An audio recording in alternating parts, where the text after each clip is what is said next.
start itong hot shots. Kaya naman napilitan sila, no, to start with Joseph Eriobo. Meanwhile, another basket for Gian Mamuya. He owns all the 6 points so far for Rain or Shine.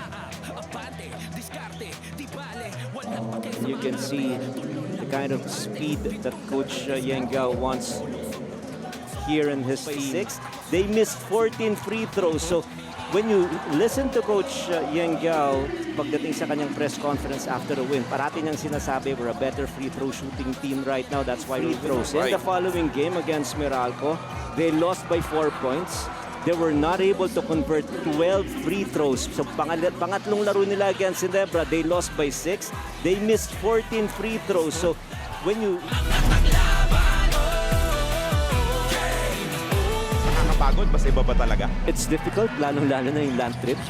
Tapos usually, I don't know if they stay overnight. Pero usually, yung mga ganitong 3-4 hour trip from Manila, same day ka aalis.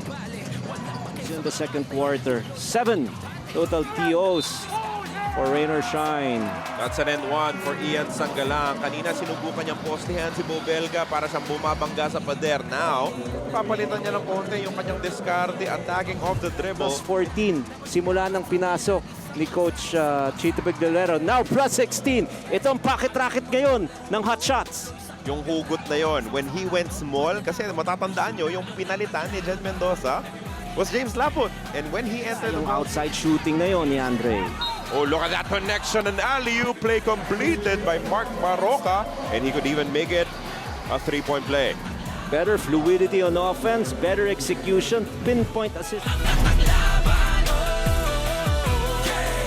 Lost the defense because as if he was gonna pull out that ball. Pero nakita niya, Eriobo was wide open underneath. Quick retaliation, neat reply, yes.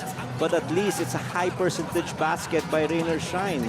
That layup cut the lead down. Shots, Halalon gives it back. Jonicio from the corner, good for three. And this is what you don't like again. Second chance points. Jonicio was the one who kept that ball alive, and he was the one who also made that basket from the corner. Again, another 12-point advantage for Magnolia.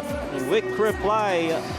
Asisio with his own version of a trifecta lamang ang nai-score ng mga nakaputi. Great passing coming from Rain or Shine. Pinaikot-ikot nila yung depensa ng Magnolia up until Mark Borboran was ready to attack. Better execution. Tukarakot, pumatake sa gitna, draws the foul and hits the layup. Weaker execution, a lot of ball movement, causing a lot of problems on... Can find a way to get a stop here as Nokum attacks and scores again. 13 para kay Nokum. This guy is just so fearless.